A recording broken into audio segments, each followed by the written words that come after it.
సూర్యకుమార్ యాదవ్. సూర్యకుమార్ యాదవ్ అంటే మన ఇండియాలో ప్రతి ఒక్కరు కూడా తెలుసు. ఇతన్ని ప్రతి ఒక్కరు కూడా 360 ప్లేయర్ అంటారు. అంటే స్టేడియం మొత్తంలో 360 డిగ్రీస్ లో కూడా కొట్టగలడు. అందుకే ప్రతి ఒక్కరు కూడా మిస్టర్ 360 అంటారు. ఒకప్పుడు ఏబీ డివిలియర్స్ అయితే ప్రతి యాంగిల్లో కూడా కొట్టేవాడు. కానీ ఏబీ డివిలియర్స్ రిటైర్మెంట్ ఇచ్చాక సూర్యకుమార్ యాదవ్ మాత్రమే ఆ రేంజ్ ఇంపాక్ట్ ని క్రియేట్ చేశాడు. మొన్ననే మన ఇండియాకి టీ20 వరల్డ్ కప్ కూడా తెచ్చాడు. మీ అందరికి ఒక విషయం అయితే చెప్పాలి.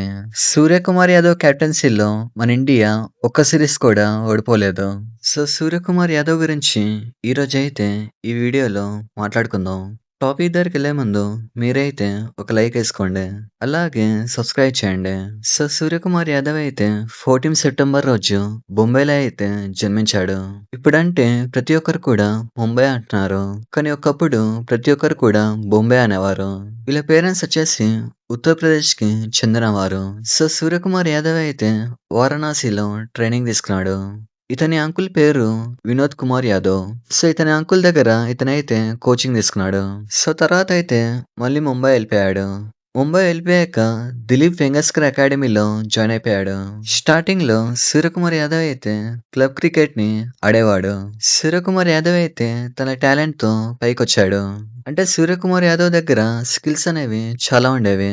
తన స్కిల్స్ ని చూపించడంతో ముంబైకి అయితే సెలెక్ట్ అయ్యాడు. ముంబై టీం కి రంజీ ట్రోఫీ అయితే ఆడాడు. సో ఇతని టాలెంట్ ని ముంబై ఇండియన్స్ టీం అయితే గుర్తించింది. ముంబై ఇండియన్స్ టీం అయితే 2012 లో సూర్యకుమార్ యాదవ్ ని కొనుక్కుంది.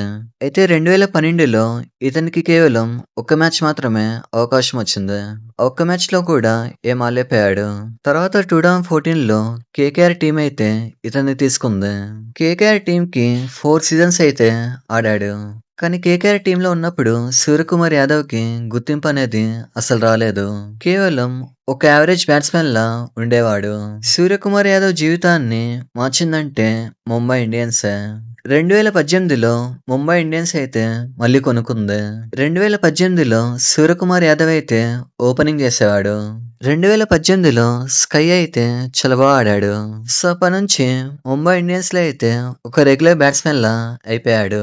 తర్వాత 2019, 2020 ఈ 2 సీజన్లో ముంబై ఇండియన్స్ అయితే కప్ కొట్టింది. ఈ 2 సంవత్సరాలు ముంబై కప్పు కొట్టినప్పుడు సూర్యకుమార్ యాదవ్ అయితే చాలా బాగా ఆడాడు.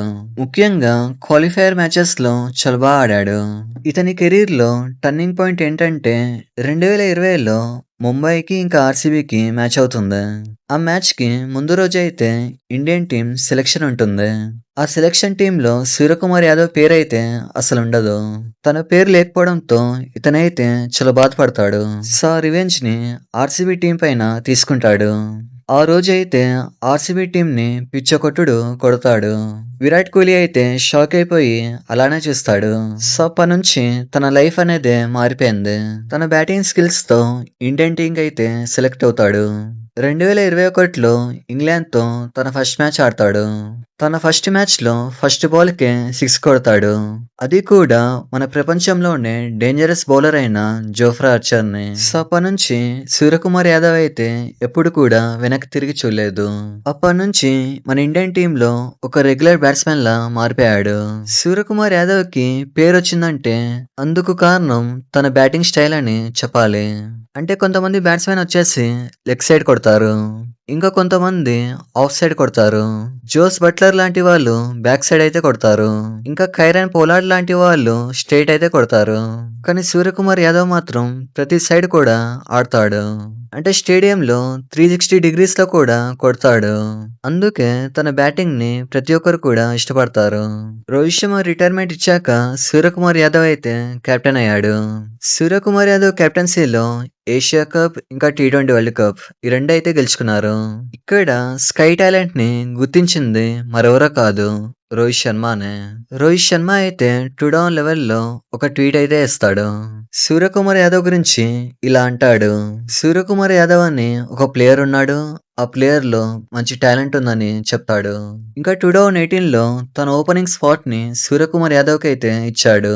ఇంకా 2024లో తను రిటైర్మెంట్ అయిపోయాక తన కెప్టెన్సీని సూర్యకుమార్ యాదవ్ కి ఇచ్చాడు. ఇక్కడైతే రోహిత్ శర్మకి అయితే క్రెడిట్ ఇవ్వాలి. సో సూర్యకుమార్ యాదవ్ అయితే T20s లో ఒక మంచి కెప్టెన్, ఒక మంచి బ్యాట్స్‌మెన్ కూడా. సో ఇది మ్యాటర్. సూర్యకుమార్ యాదవ్ గురించి మీరేమనుకుంటున్నారో కామెంట్ చేయండి. ఇలాంటి మరిన్ని వీడియోస్ కోసం లైక్ చేయండి, షేర్ చేయండి, సబ్స్క్రైబ్ చేయండి.